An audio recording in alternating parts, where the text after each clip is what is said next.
What is going on, everybody? It's your boy Tesla Gamer here. Today we're gonna be talking about getting diffed. So if you've been playing Overwatch for however long, 1 week, 1 month, even just one day, you've likely come across somebody saying tank diff, support diff, DPS diff in the chat. So what does that mean?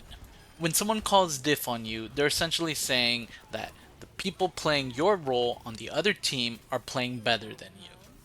But it's important to keep in mind Overwatch is a team-based game, so just because the enemy tank, support, DPS has better stats, it doesn't necessarily mean that they're getting diffed. When it comes to tanks who are underperforming but not actually getting diffed, the most common thing is that one team has a Zenyatta and the other team doesn't. Sombras can also be a huge factor in this just because the hack plus the Discord just gives the tank a terrible, terrible day. So it's kind of like a key example of when a tank isn't necessarily getting diffed even though they're not performing well. In these situations, you want to make sure you are supporting your tank because the enemy team is investing resources to take your tank out. So you need to invest just as many resources to keep them alive. So you want to use things like Baptiste so that he can throw out a lamp. You want to use people like Lifeweaver so that he can use that pool to get the tank out of those really sticky situations so that you can stabilize. When it comes to DPS that aren't getting diffed but are underperforming, more often than not, what the case is the enemy tank is just pressuring them so heavily. So you're either going to have a Doomfist in the back line, a Roadhog with the sneaky hooks, a Malga just destroying them with the sneaky angles or diving into them, or a Junker Queen just putting out sheer raw damage. So in these cases, the best tank to play is usually going to be a Zarya, just so that you can get those bubbles on them, or you can play something like a Sigma to shield off the heals to the enemy tank, and you can also hit them with the accretion.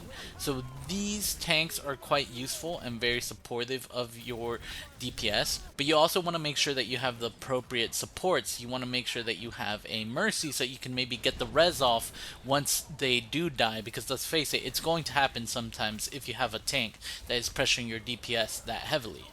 When it comes to supports that are underperforming but aren't getting diffed, more often than not, the pressure is going to be coming to them from the DPS. You will see some pressure coming on them from the tank sometimes. You'll see a Doomfist, Mauga, whatever.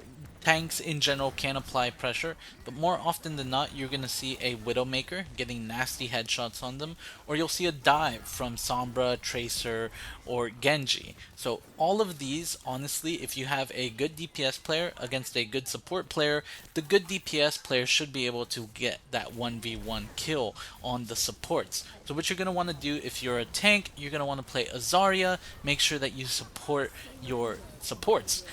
And then if you're a DPS player, you're going to want to play something like Cassidy for the Sombra, for the Genji, for the Tracer, and you can also play a Torbjorn to help out with the Tracer, but it doesn't help out much with Sombra or Genji because Genji can very easily and consistently destroy that turret, and Sombra can easily get the hack off.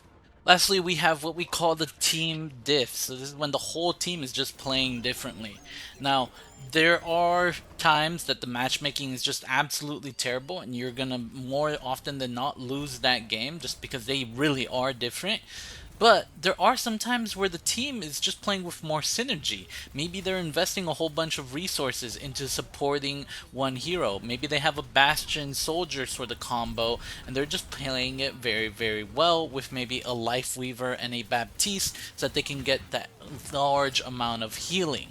It's important to recognize the enemy team's playstyle so that way you can adapt to it. If the enemy team has a Bastion that is unsupported, you probably don't need to mirror with a Bastion. However, if they're pouring all of their resources into supporting that Bastion, you might want to consider having your own Bastion.